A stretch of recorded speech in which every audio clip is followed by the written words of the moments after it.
Rory McIlroy gets it over the line 2 weeks in a row. James has lopped his finger off. Simon's had his ears lowered for the trip. Easy for me to say. Yeah. Welcome to another Monday Night Live. We are back after a week off last week and myself for 2 weeks off.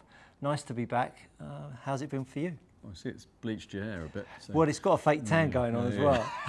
Been good. I think it's been, what has it been? It's been like busy in the studio as ever. Obviously a major championship to look forward to this week. And takes second stage to our trip to Greece. But yeah, I would say we're still in that midst of the sun coming out. Everyone wanted to play golf. Everyone wants their clubs now yesterday because the sun's out and everyone wants to play golf. So this is May's workshop and fitting bays. Big time, busy time. As usual, we've got the discs being spun up by James in the background. We'll talk about his finger in a moment. And two of them. And we've got the iPads standing by waiting for your questions to come on through. We originally had Colin Montgomery coming in. Unfortunately, he's flown back from the US and not feeling too well. So unfortunately, he is not going to be able to join us this evening, but he will be back very soon and we wish Colin well. Great week of golf at Quail Hollow. You said to me this morning, are you going to find something nice to say about Rory? Well, I thought about this on my flight back. If Rory wins at the weekend, now I've got a few problems. I've got a few problems. Now I'm not a Rory basher, but I'm turning into one. The first problem is he always wins at Quail Hollow.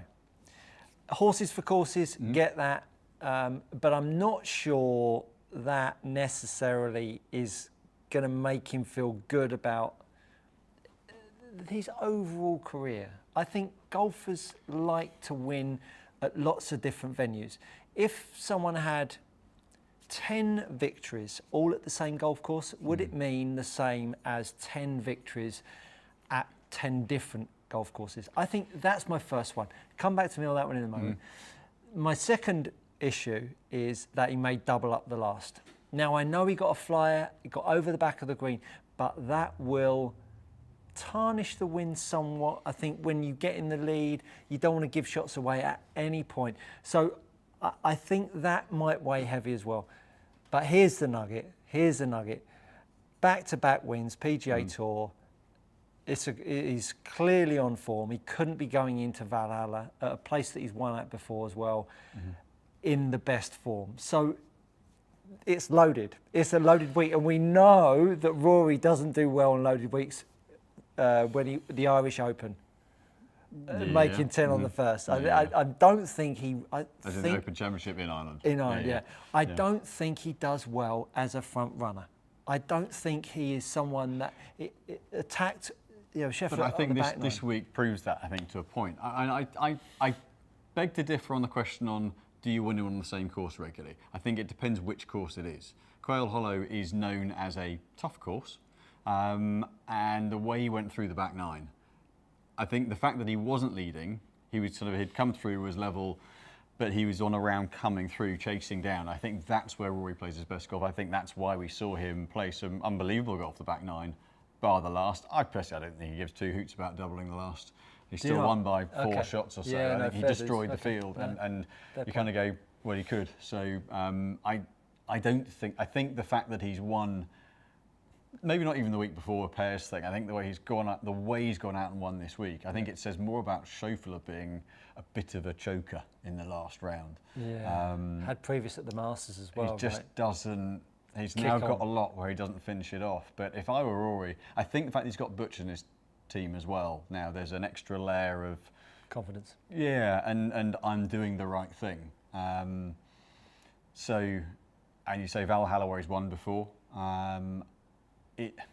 He's clearly exceptionally comfortable around Quail Hollow. There's clearly something about that course, about how he's played it, the way the hole's set up for him, that he just feels super. We see it in Dubai. Rory in particular like this. Quail Hollow, Dubai. There are certain courses where he basically always does well. So he's clearly a confidence player. Do I think he'll win this week off the back of 2 wins? Probably not. No. Do I think he'll be up there? Probably. Yeah. Probably. Be interesting to see. It's always nice. I mean, it feels a bit weird having the PGA Championship so early on in the season now. It used to be obviously at the back end of the season. Do let us know what you think about Rory's win. Be lovely to discuss that during the evening and have that as a bit of a theme going into Valhalla. Share us your thoughts. Another second for Charlie Hull. Obviously training super hard with our superwoman here, Kate Davey, our strength and conditioning coach. Another second. Watched the final round yesterday. I don't know if you saw much of it, but there was a point, I think it was on 13 or 14 par 5. The leader had a putt for birdie. Charlie, she missed it, and then who went on and eventually won the tournament. And Charlie had an 8-footer, bit of a swinging putt, didn't make it. It felt like there was that moment in that round. I think we see it a bit like Rory on 8 and 9, where Rory knocked it in from 10 feet, Scheffler missed it. Then Rory went on to make birdie on 9 and then drew level. This was that moment in the round for Charlie that felt like, make that putt, draws level, and she kicks on. There's always that turning point. There is. And I thought it felt like it was that. But I was looking at her stats this year. I mean, she played 4 times and she's had 4 top 3s. I think it's testament to her form, and to see her outwardly spoken about she wants the majors this year. I think it's a real coming of age. I thought that was a really interesting chat. She was walking down the fairway, the chat they were having about what would she want most, and I if I was her, I'd have said the major as well. I think that's the thing. She's got wins. She's top. She was 7th back to 8th this week. That'll shift her back up, I'm sure, in terms of world rank. It's the next thing. That's the thing that you're going to want as a player, isn't it? And I kind of felt like this week, I mean, there's so many rain delays. I watched some of it Saturday morning. I was out playing yesterday morning, so I missed yesterday's golf. And it just felt like and I can't remember the name of the girl who won, but felt like she was just always just that little bit far in front. However, as you say, draw level, suddenly you're not ahead, and that's a different story. But it's the consistency, the continued high level. It's not just the odd tournament here or there. It's top 5, top 5, top 5. You've got to think it's coming soon. Big time. Yeah. If you want to have a little insight into the expertise that our in-house professional Kate Davey offers, check out a video that we made a little while ago on how to warm up for golf. That's a really popular one that's on our channel just recently. Valhalla, obviously, a great tournament, a great venue. It's going to be a tough week, humid week. That's always a miserable bit there, isn't it? Yeah. It was seeing all the players coming off. Who's your pick? Give me one name. Well, what's interesting is how Abraham Answer's been playing. And Homer as well. And Homer, but I think I was sort of looking at chatting to Matt earlier about the live guys, and Answer and Neiman have both been really hot. But Answer's had a win, 2 second places. He's arguably one of the hottest players in the world at the moment. Koepka's clearly going to be up there. He's just or you'd think he's that kind of player. But I thought that would come. I mean, this course we got it on the sim screen in the background.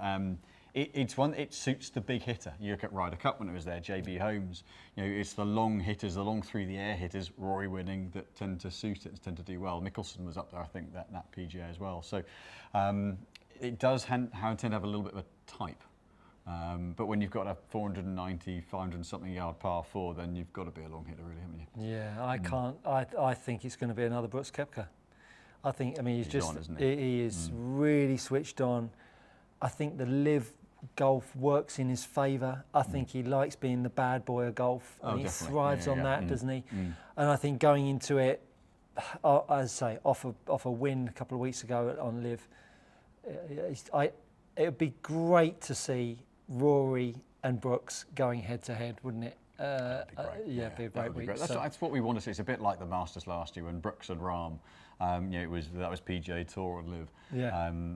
But you get 2 big hitters, not in the kind of distance sense, but in terms of the game. This is what I think we need this year. We need there is that bit of live PGA Tour rivalry, which I think we all actually do want to see. But we just want to see a Cam Smith, Rory, Brooks, Max Homer, these guys just Going head to head. belting it out with one another. Yeah. Scotty Scheffler, obviously, can't forget him. Let's get to the questions. Nice to have you joining us all. So Chi Therapy, hi guys, good to see you again. Good to see you too, Chi. Question, I noticed that when I stretch my left leg in the follow through, I have much less pain in the knee. Is that correct?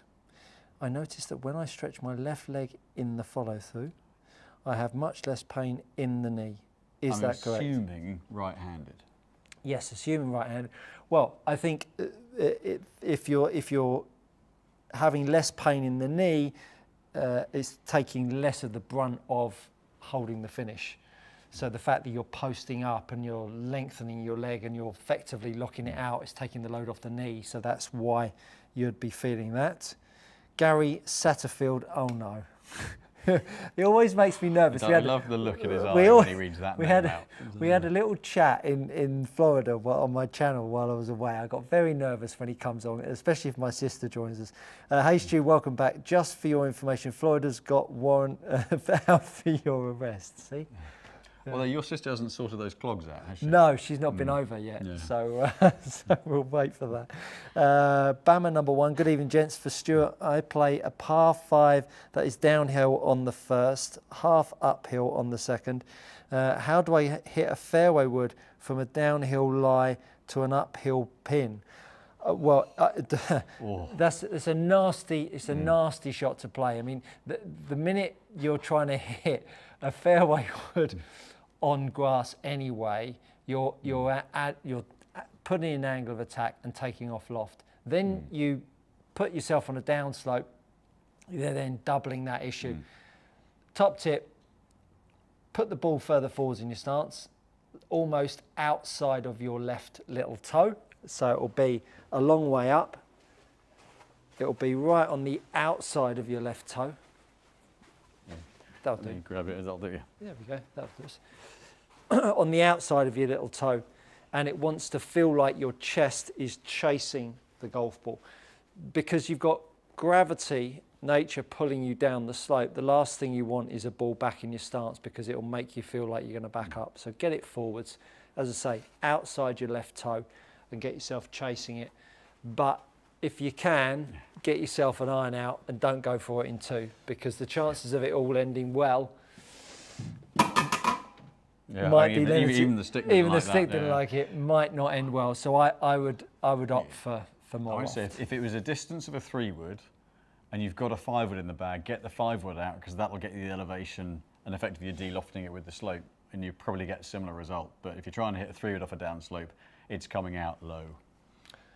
Very much so. Jeff Berger, what are the best mechanics to focus on in order to best square up the putter face at impact? What have you recognised in the fittings? Well, actually, from a mechanics point of view, there are so many things that players do to react to things. Actually, make sure you're aiming straight to start with. 100%. That's got to be, for me, that's got to be the number one thing, because then if you know you're aiming straight, then you're either doing something to compensate for a bad aim if you miss, or you're doing something with your stroke. You can see which direction your miss is if you know you're aiming straight. So then at least you've got a start point. If you haven't got that start point, and it's very, very hard to say mechanics-wise what's the best thing to do. Keep it simple is one of the best things I would say. But focus on your setup, focus on the fundamentals with putting, I think, more than anything else. My sister's come online. What a nightmare. My take on the mechanics, absolutely echo what Simon suggests. Always focus on a good alignment address. Good alignment address will get your start line right. Your path of your putter will start to adjust for better face alignment. Because, for instance, if your face is shut at address, your path invariably will either be too much inside out or you'll hit down on it too much to open the face up. There'll be the reactions. If you then square your face up and then your path is still the same and you're hitting down on it, the net result will be you'll be missing it to the right. Then you can start to change your mechanics. So face alignment is absolutely top of the pile. And then acceleration of the handle, I think, is a biggie. the acceleration of the handle, remember you've got weight at the one end, you've got no weight on the other end, and you've got the handle that can move so quickly and have some involuntary movement as well, that if that accelerates, it can affect so much in your swing. So I would always work on, that's why tempo and rhythm is so good with putting. Start with face alignment and just work on some rhythm and tempo. I think that's a great way of improving mechanics. But that's why we have quintet ball roll upstairs. There's reading your ball roll, how you strike it, the spin, the loft, the launch. Yeah, you can see what the face alignment is at address and at impact. So you can see whether you're off to start with or getting off through the stroke, and then you can look at the putter as well. But very much so. Gary, so my sister says, hi, hey, Gary, tell me more. Not sure what she means by that. I'm getting very worried. Suzanne says, the clogs are coming, looking colourful and sharp tonight, boys. Oh, well, we do our best. Should we just have a little brief interlude? Should we bring James on here about the finger? James, do we want to talk about that or not really? No, okay. Sore point. Sore point. Literally a sore point. Caught the end of his tip, of his finger, his thumb. Not in a good way. Kitchen knives don't need sharpening. Kitchen knives don't need sharpening, bowler Kate, but by all accounts. But Kate, was she in the vicinity when this was all going on? She was keeping her head, yeah. While you were wielding an axe around. NP, hi Stuart, how can I increase my ball speed?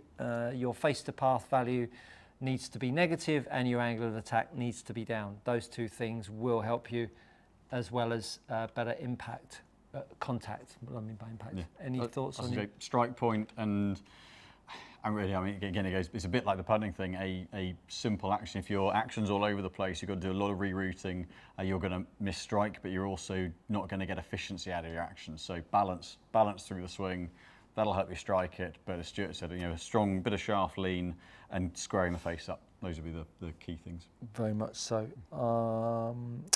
Hi fellas, I'm going to jump just through to some club fitting questions because there's a lot of swing stuff coming in over here, and we'll get to the other channel as well. Zach Stokes, hi fellas, could you please explain the characteristics of counterbalance shafts in driver fairway woods?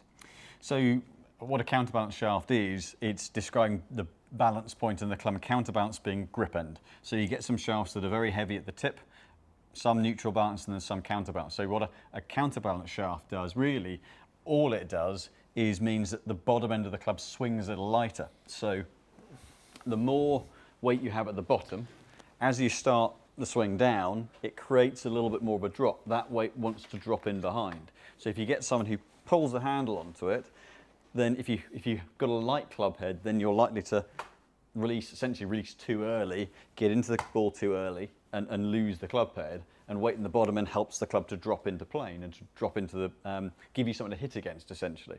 Whereas if you're someone who hasn't got a strong pull on the handle, it's more of a body turn through, then heavy bottom end gets the club dropping behind you, and then a higher balance point shaft will help the club come with you. So basically it's a bit like face balanced and toe hang in putters. A heavy bottom end is like a toe hang putter, and it actually opens, it kind of helps the club to drop as it does with the putter, helps to kind of create a bit of an opening to then hit against to close.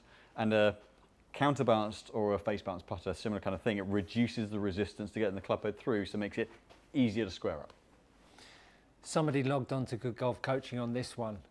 So I've been reading the questions of Good Golf Coaching on this one. Well, some good questions on there. Brilliant. So we've got Shane Delmo. Hi guys, big fan. Appreciate you sharing the knowledge. Nice to have you along. That's a new name we haven't seen before. Shane, I'm playing an AI Smoke Max driver with a Ventus Red 6S 45-inch shaft, swing weight D2. I can't close the face. I tested a QI 10 Max with a stock 50-gram regular shaft, and I was able to close the face. Yeah. Shaft weight's lighter, so the Ventus Red 6, if it's the original, not the TR or then the balance is still, as we've just been discussing, the balance is a little more down the bottom end of the shaft, but you're at 64, 65 grams, whereas if you've gone to the lighter shaft in the other head, it's not the head that's doing it, not particularly anyway, there's nothing noticeable, but it's the lighter shaft, there's less effort to have to get the club through, so you can get the club back out in front of you and the face naturally squaring with the swing rather than it getting stuck behind and having to heave at it.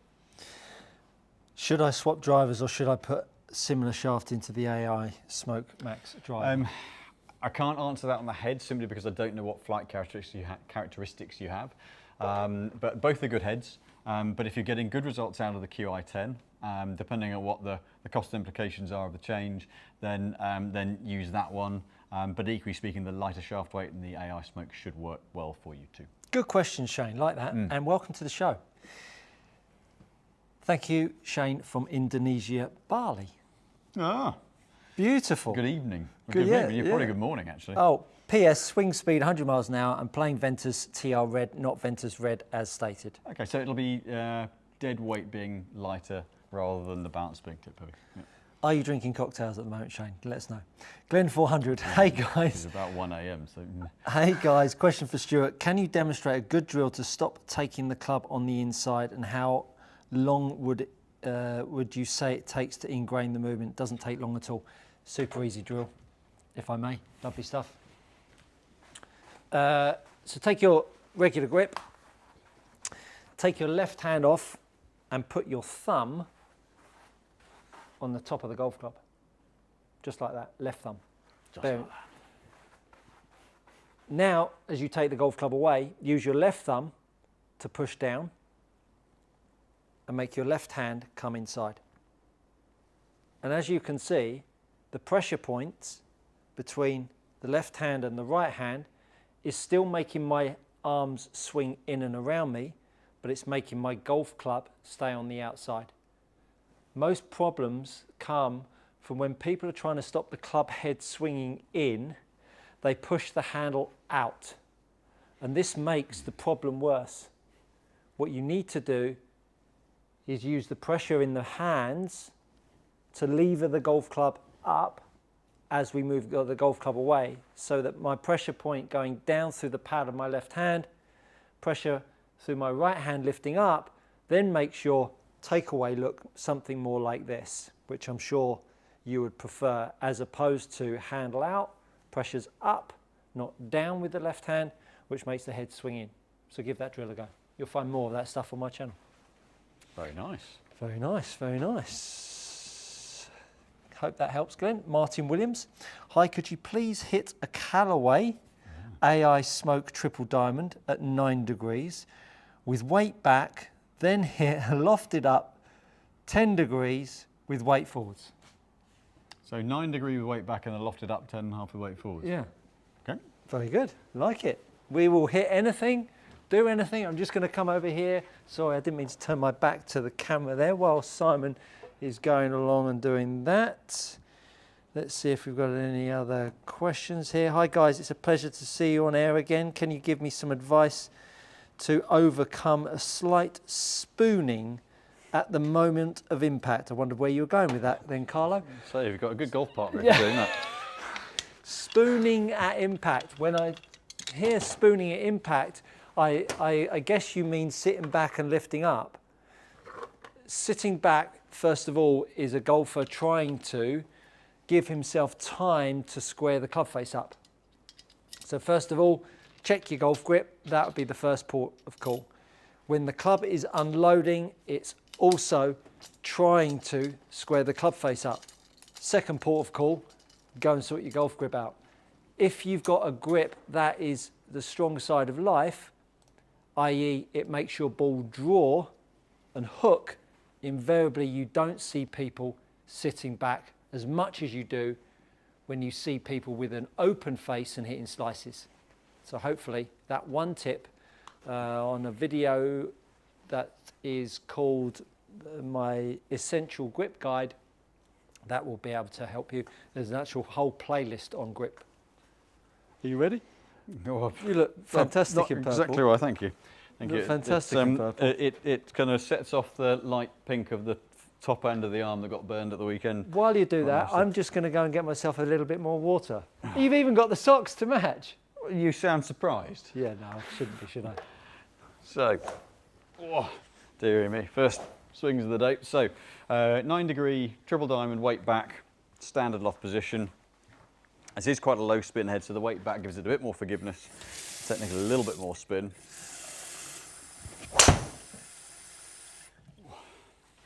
I've decided to put it on the 18th at Valhalla. I haven't quite gone in the water there. So what we're looking at here is the launch and the spin. So spin rate 2,389, and I'm going to change the number so they show the launch angle here. I'm going to change this launch, which I'm going to take that off. Right. So launch angle 30.7, spin 2389. I'll do one more and then I'll swap the heads over.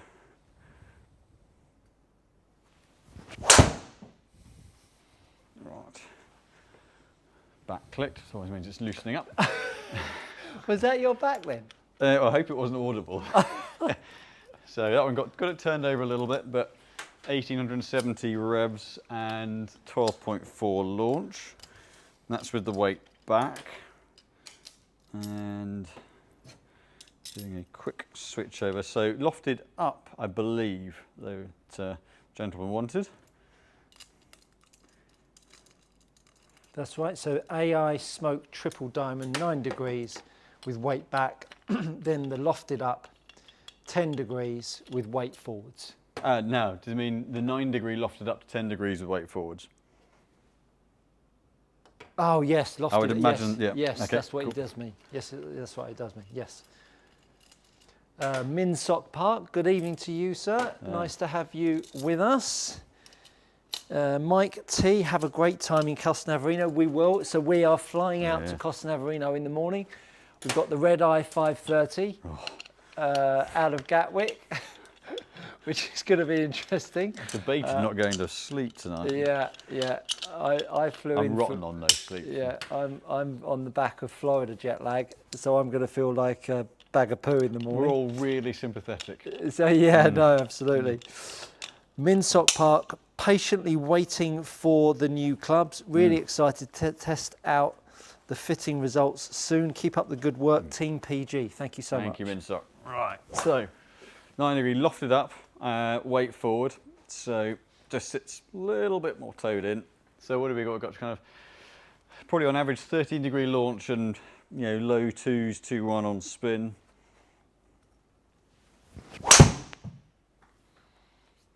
Right. So we'll take that. Absolutely would. Oh, hang on.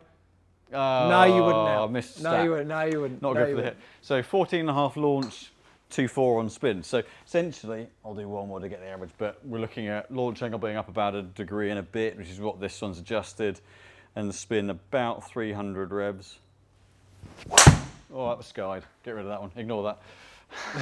Next. That you don't want that on the when you're trying to win the PGA, do you? Mind you, it's not in the drink. They haven't done too bad. They've gone quite similar in distance, really.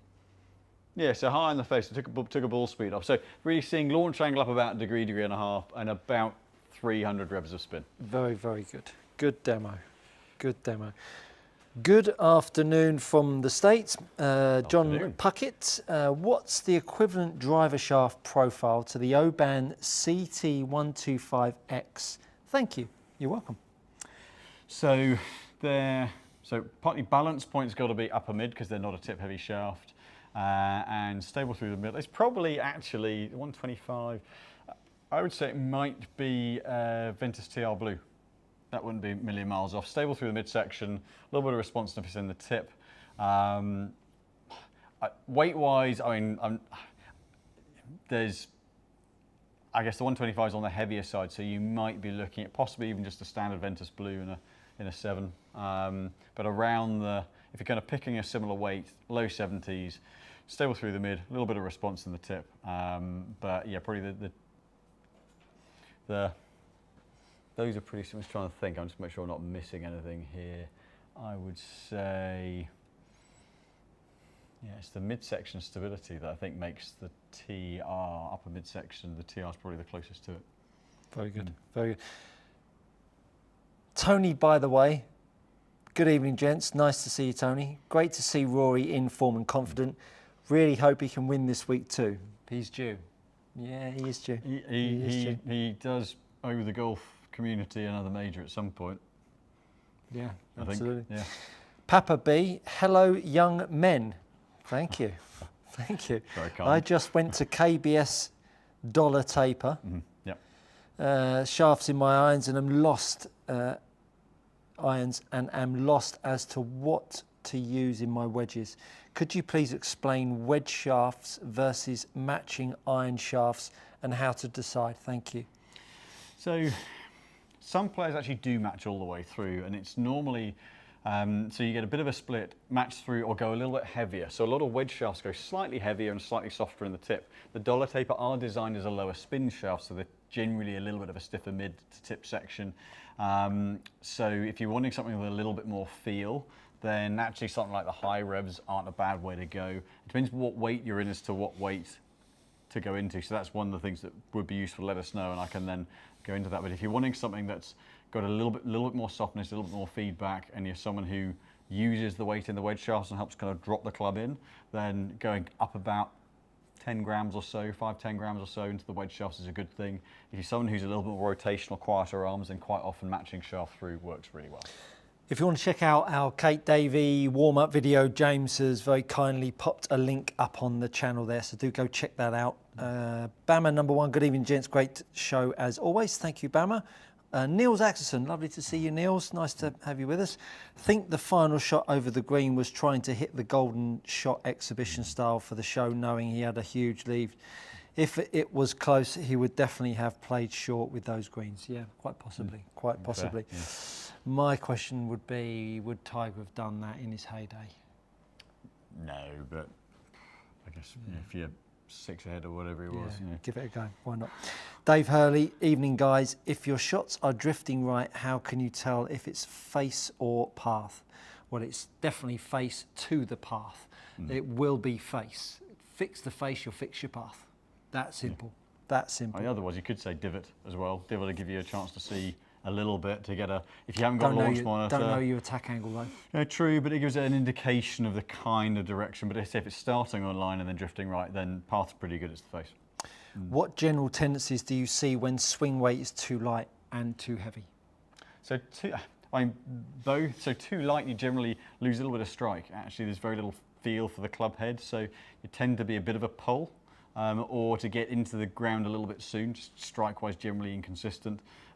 If swing weight's too heavy, then the club's going to drop behind you, and then the two tendencies are then going to be to pull on the handle to get the club to the ball, which then leaves it right.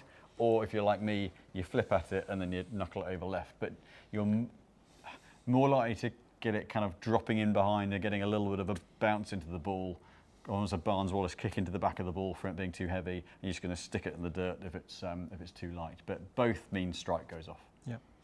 Michael Barber, good evening, Michael. Hi guys, thinking of going with larger grips due to arthritis in my fingers and wrists. Will this impact my swing and clubs? The thing to definitely maybe, bless you. The thing to be mindful of is grip weight. So how much bigger you go. There are some grips you can really go quite large. Some of the one series in the Jumbo Max, you can go quite big and not go overly heavy. So if you think an average grip weight is about 50 to 55 grams. So if you go more than 4 or 5 grams off that, you're going to start to materially change the balance of the clubs and therefore the way they swing and time. So that is the bit that you'll be changing rather than anything else. So just be mindful of grip weight. Very good. Glen 400, very good demonstration, Stuart. Thank you. We'll give it a go for sure. Let us know how it gets on. If you're new to the channel, we've got 90 of you watching this evening. If we could just get a few likes and if we could just get a few subscriptions, that would be really, we'd be really grateful. Bigger the channel, the bigger the guests that we'll get on moving forwards. Thank you so much. My open mind, Niels, Rory was lucky he had built up a massive lead. Imagine doing that with a one-shot lead. Here's hoping he can win another one next week. I think that's the point, isn't it? Niels was saying that he had the big lead, he went for it and afforded himself a double. That's what strategy is, right? I mean, you're making decisions on the circumstance, the shot you've got, the lie, everything.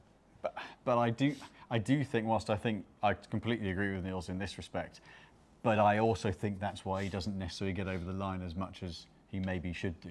In that, are the strategy calls, the approach to the course, the way he goes about some of those sort of strategy calls, are they as good as some players? You take a Nicklaus or a Faldo or a Woods. Agreed. They just wouldn't allow themselves to make those mistakes because they wouldn't want to let anyone else see them make those mistakes. So I think maybe that's why when he wins, it's because he's charging and going and he's just on fire, and that's the Rory we love to watch. But he could win a lot more if he was a bit more disciplined.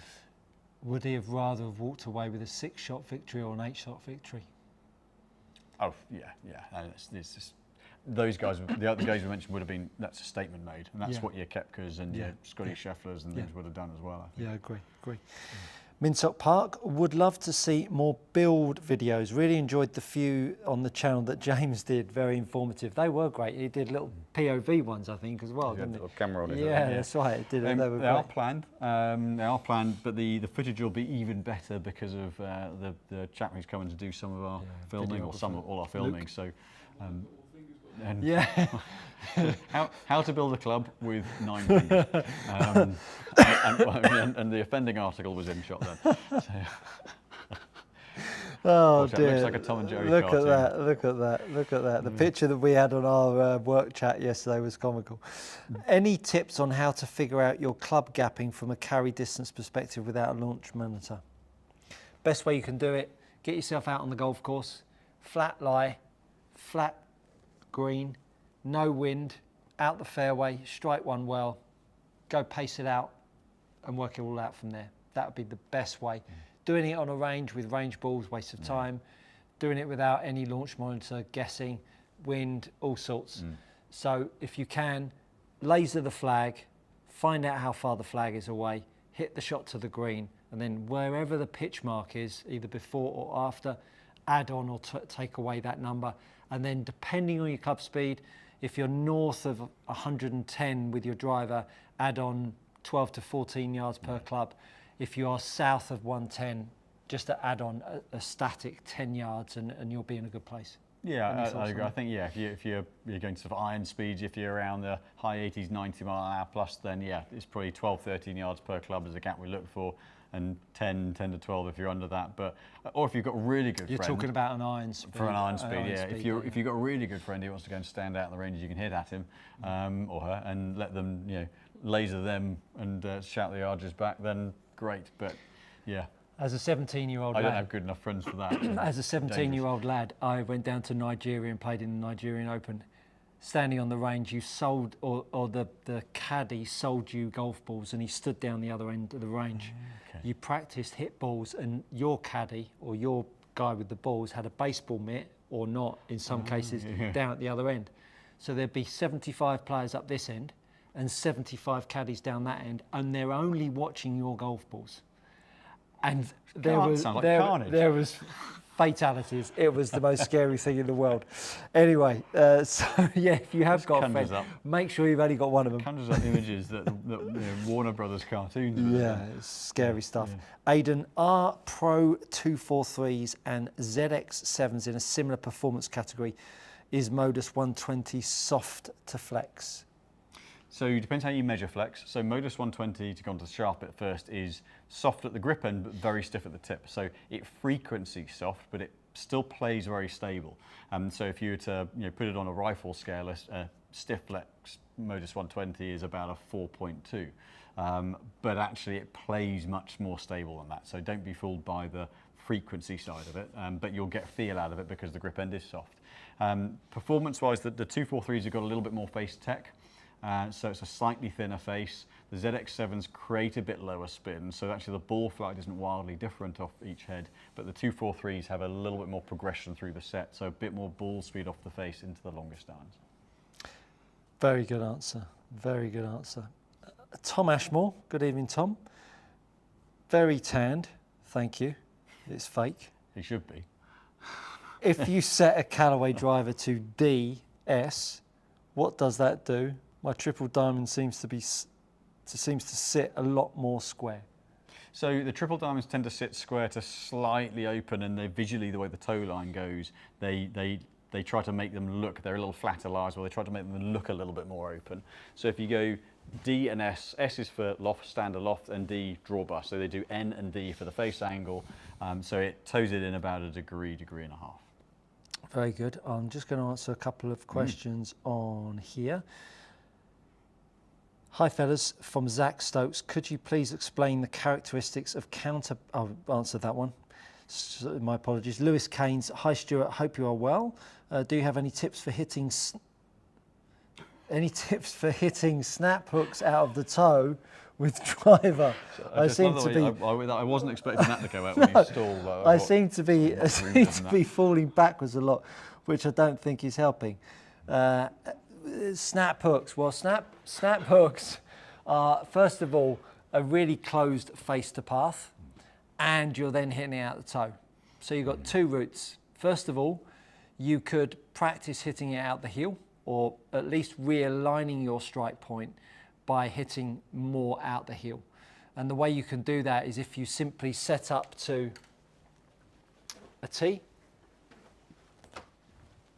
and whilst this seems a little odd, if you just put a water bottle on the outside of the T, but put it so that when the T is lined up to the face, it's sitting out the middle, that the water bottle is sitting just outside. Then when you make a practice swing, as you make a practice swing and you hit the tee and the water bottle, you'll get a good sensation of how far you need to reach through strike, because we need to have a reach of that direction to realign the strike. Now there's going to be things going on back here that's causing you to do that. So that's number one. That's going to realign your strike to the heel, which will tone down your face to path shape. It won't reduce the amount your face is necessarily close to your path, but it will reduce the multiplication of the face to path value that happens when you hit it out the toe. To change your face to path value, two routes you could go. Number one, change your grip. I know it gets boring, but grip is super powerful. You could be either really strong in your right hand or really strong in your left hand. The second route would be to add in a little bit more cup as you go back. So as you go back, put a little bit more cup in your left wrist and point the loft of the club back at your body. So back at your chest. That'll give yourself a little bit more loft. And then when you've got that feel, sense the back edge of the golf club striking the mat as you're coming through, which will be you still feeling that cupping in your left wrist, and it will hit the back edge of the mat, which will give you a bit more of an open face. With the strike, with the grip, with that cupping, one of those three will help you. And if you do two of them, you'll be cured. Simple. A couple of questions not showing. Paul Lemon, horse racing legend, if you can resend them, that'd be great, and then we'll be able to see them. Do another one. Gary Satterfield. Unfortunately, I got to go back to work. Can't wait to watch the rest later. Suzanne, take it easy on him. He's still recovering from all the golf and sunshine in Florida. Let me tell you, I didn't play any golf, let me tell you. Jeff Berger, golf club prices are shockingly high. Why is that, Simon? So some of it is to make improvements. One, the levels of R&D have to be at a higher level because they've actually got to investigate different materials and different production methods, but actually you're seeing higher grade materials being used, more materials being used, so the bonding and the usage of those, just base costs are going up, and then just generally costs have gone up, even from supply side of things. Steel, graphite has all ramped up in the last few years, so it has got to pretty strong levels. But in order to keep making products better and better and better, if you take a shaft, the only way you can improve it is higher grade materials. So that is where it's going, and actually the last few years people have paid those prices, so it is, the industry's just gone with it. So. Yeah. Jeff does go on to say, how long can I wait between purchases to ensure new clubs have significant impact on his game? I mean, generally, about 3 generations. I think with that. things like drivers now, like it took me 7 years to change my driver. So if you've got a club that's working well, then don't rush to change it. We're at a point now where there's not an awful lot left to do. If you've got clubs from the last couple of years, 2-3 years, and they're working well, you may well struggle to improve them. And we fairly regularly get people coming in and we're going, actually, the head you've got, we can't improve on. Or if we've built clubs for someone in previous 3 or 4 years, we can't improve on them enough to justify, unless someone just wants new toys. So I would say it's interesting to get a fit to see if something's doable, but don't necessarily go with the premise of I must buy new because it will be better, because right now you could actually upgrade and get less performance. Yeah, good. Yeah, I mean, cracking answer there, Simon. Doug Elio. Hi guys, on Rory, I just think he or Harry didn't factor in the adrenaline. Not good enough, unfortunately. Too experienced. Yeah. But if that was the case, there's been many a caddy that has been sacked for that very reason. Andy Corso, miscalculation of the flyer, perhaps, maybe. Again, sackable offence. Don Warren, tips for getting my hands higher in the backswing. Tips for getting hands higher in the backswing. Flexibility.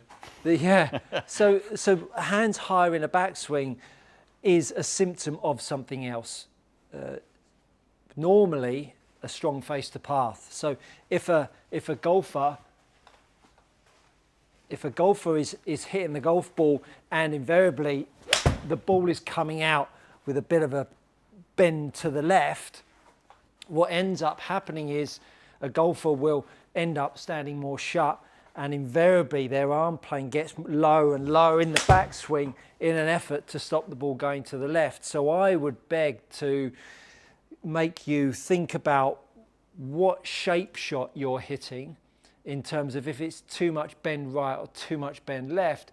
I would fix that first and then let your arm plane fix itself, because very rarely do you get someone hitting it well with a neutral ball flight, and let's say they have a flat arm swing, that if you then just lifted their arm plane up, it still went straight. Perhaps your perception of a better arm plane gives you maybe a straighter path or a better angle of attack or more turn, whatever it might be, but your arm plane is low and flat because of something else. So I would go looking for that first rather than just fixing your arm plane. I think for me, this comes back to, you get the likes of Scotty Scheffler, Dustin Johnson, who've all got ridiculous range of motion and flexibility, but up there somewhere, I couldn't even get close to it.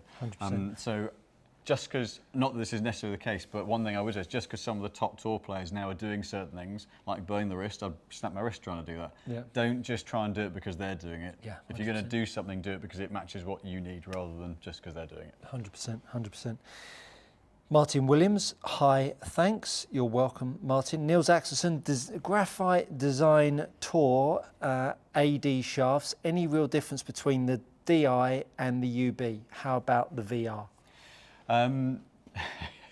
So VR, really good fairway. VR on VF, yeah. VR, really good fairway wood shaft. That one's got a bit of a softer tip. That kind of took over from DJ, but we've seen great results in a fairway wood, sort of mid-spin. DI to UB, isn't it? Yeah, DI to UB, quite similar. I would say UB, there's slightly different materials. DI, probably, if it wasn't such an iconic shaft, one, would probably phase out, but they'll keep it in the line. But I would say UB is kind of like a modern version of that. The stiffness profile, very, very similar between the two. Maybe even a slightly crisper version of it, maybe a hair lower spin, but very, very similar. Very good. Cool Breeze. That's a great handle. Super show as always, gents. You're welcome. Thank you. Cool Breeze. If Rory doesn't win this week, he'll be odds on for the PJ next year, as it's a Quail Hollow.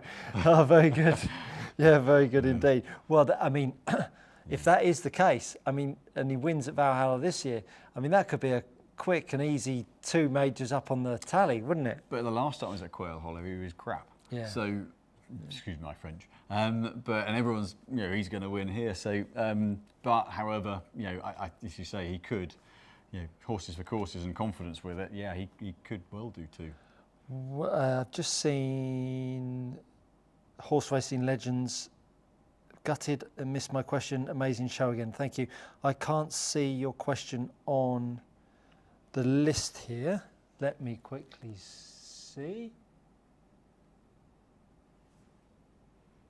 No, it's not up on the. Please do send. Ask it again. What's please, the time? please, yeah, we've still got 10 minutes left. Please ask it. I'll go straight to it as soon as I come through Horse Racing Legends.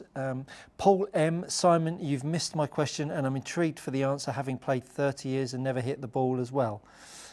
Paul M. So that was another one where we couldn't see the question. That's the latest question. It's just been reposted. Ah, brilliant. Okay. Paul M.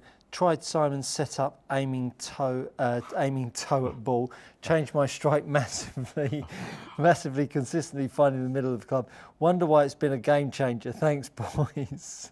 I mean, look, if anyone can take something from that setup and do it well, intentionally doing it. Imagine if they dressed like you as well. I mean, the style points that they go as well. I need one of you. Poor chap. But yeah, look, it's something that I've clearly just migrated there over the years, but it's no different. Luke Donald addresses it right out the hosel. That would make me sick looking at a club like that. So, but it works for him. So if it works for you, do it. Yeah. Absolutely. Aidan asks, just to follow on from Modus 120, what's a good wedge shaft to complement Modus 120X? Currently have KBS Tour 120 stiff. So not that shaft. The Tour 120 stiff is a much higher balance point. So the X is kind of around a 120 grams. So if you wanted a similar feel, I mean the high rev 125 from KBS, that wouldn't be bad. Nippon do a 125 Modus wedge shaft, but that will feel a little firmer, but you might like the feel of that. The other one, I would think, let's see, 125. The KBS 610, that balance point's a little bit more down the bottom, and that's in principle designed for a slightly lower flight, so you can get that in a 120 or a 125. So those are probably the high rev, or the 610's probably actually the more likely one for that. So, yeah. Still got 8 minutes left. Do get those questions coming in. We will get through them all. Paul Andrews, evening gents. I'm a newish player. Been playing since October last year. Welcome to golf. Nice to have you with us. I'm in the market for a driver as I'm currently borrowing a friend's. Any suggestions for a forgiving club that won't cost a lot?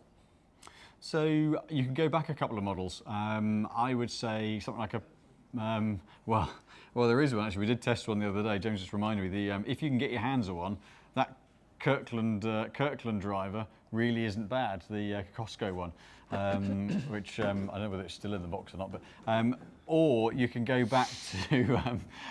Sorry, James has gone. Bring the box out. Enthusiastically running to get the box, and the driver's in the rack. This is the box, but not the driver. Yeah. So actually, in Great British pounds, about £200. That actually performed, if you want a slightly lower flight, that performed pretty well. Alternatively, you can go back 2 or 3 models, go back to something like a Ping G410, G400 actually, that was a really stable clubhead, 400 max. That would be a really good one to get, and that shouldn't cost you too much. Very good, very good. Golf nerd, which long irons, iron models would you recommend to help with launch and height whilst maintaining spin for high swing speed, low handicap players? So depending on how much forgiveness you want, I mean the T100 long iron, if you're not looking for massive forgiveness, that will help keep a bit of launch, keep a little bit of spin. The King Tour iron, the Cobra, that's also a good head for that. Retaining spin is the bit that's the interesting one, because a lot of them are going for a little more distance, and to get it shoot, they might launch a bit higher, but they might not keep spin. I would say, let me think what else there is. If you wanted something a little bit more forgiving and retain a bit of spin, then T200 aren't too bad, but they will take spin off. But yeah, so probably the less forgiving you go, the more spin you retain. So those would probably be the T100 would be the key one for that for me. Flip, not my son. Stuart, could you do a video one day describing the pull phase to the swing phase? How does it relate to shaft lean for ball on the ground, or discuss now? I've done a video just recently on all of the different golf clubs in the bag. It's about 5 videos ago. Go check that out. It will explain everything that you need to know right there. Horse racing legends. Oh, Paul M says Simon's better looking than me. Well, that's yeah. Well, Everyone's entitled to opinion. You may just not be correct. Horse racing legends asks, I think I sent it to too early. There's no problem at all, Paul. Horse racing legends. Could you compare the Oban CT115 XS against a Nippon Modus 3 Stiff in a 2024 Apex head? Have an amazing holiday, team. I'm assuming I'll get the heads. Which Apex head? I'll get all of them, and I'll get those two shots. Perfect. Paul Andrews says, thank you guys. You are most welcome. Aidan, when on spin retention, what is low spin in an iron? If ZX7 are low spin, are you taking 500 revs off or more? About 400, yeah, about 400 relative to other models of the same style, yes. Trying to find where the guys have put the shaft. There we go. So 400-500 between a low spinning head and a regular spinning head, or high spinning head. A high spinning head, yeah. So 400-500 between high and low. Yeah. Okay. Without changing loft or structure, yeah. Got it. That's good to know. Richard Skinner, Neil Campbell. Evening, gents. Good evening, Neil. Nice to have you along. Looking forward to getting my new irons. Could you show how the arms move in the swing without anything else moving? Really not relevant because everything else is moving. So I wouldn't be able to show you how my arms just move because I'd need to move everything else as well. Sorry, I don't mean to be evasive on that one, but explain to me why you want that answered for you, and maybe we can hunt out the root cause of your desires. Do we know which model of Apex? No, so just choose one and we'll go with that one. Pro. Oh, Apex Pro. Oh, you've chosen the right one anyway. There you go. Great minds think alike. Great minds. Horse racing legends, yeah. Robin Morton, which driver to move onto from Ping G410? Would Paul be interested? Which driver from G410? Oh, depending on what you're looking for. I mean, the Ping, the 430 is still a very, very good head. Another one that would work, TSR2, although that is changing in the autumn. So depending on how long you want to wait for it. But those two I think are probably two of the best ones. Yeah. So got the CT115 in the X, which is about 118 grams. So this is the industry model I play, but in a less heavy weight, a kind of softer flex. Very, very evenly weighted. Actually, from a flight point of view through the set, one of the most consistently flighted shafts I've ever played. So really not difficult to square it up. Oh, but it is when you swing like that. So not heavy in the tip end at all, but it's got a little bit of pop through the shaft. I'll do one more of that because that was horrendous. Little bit of pop through the shaft without being loose. It's not a spinny shaft, tends to keep the flight pretty stable. So, but a very even shaft through the swing. I love Turtle asks, Stuart, have you lost weight or is my phone playing up? I've lost 1.5 stone. Careless. If you find it, you can keep it. 1.5 stone, eh? Yeah, I'm down to 12 stone 6. I was just under 14 stone at the beginning of March. Yeah. You need to start eating again. I've been eating like a beast. Yeah. I've just cut out red meat, Boo.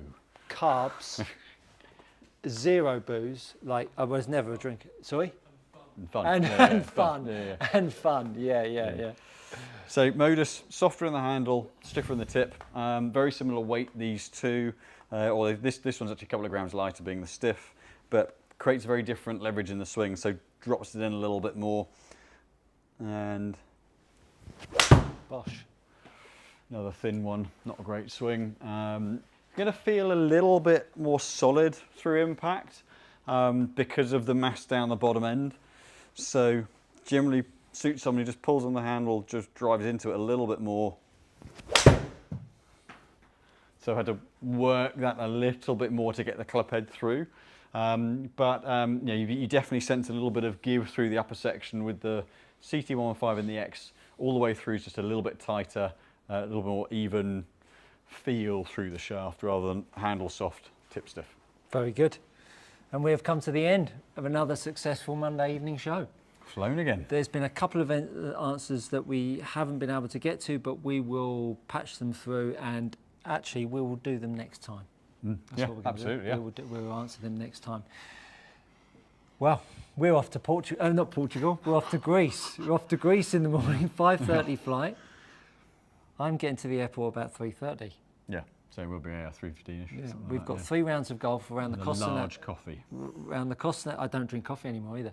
Around the You're going to be sleepy then, aren't you? Around the Costa Navarino Resort. 3 great golf courses: Yeah. the Dunes, the Hills, and the Olympic. Yeah. Didn't play the Olympic last year. We've got 3 teams headed up by myself, Roger Chapman, and Lewis Sparrow. Next year it's going to be fantastic. We've got some exciting captains. If you want to get involved in that, do drop us an email, stuart@precisiongolf.co.uk. You can find out all of the dates and the upcoming details on that one. So we're off, but we're going to be here next week. We shall. 6 p.m. If you've liked the show, hit the like button. Keep the questions coming in for next week. I hope your team finishes second. I hope my can hope all you like. I hope my team finishes first. Third. James doesn't care because he's going to be upside down drunk all week. Anyway, from all of us here at the Precision Golf Studio, thank you so much for watching. We'll see you next week.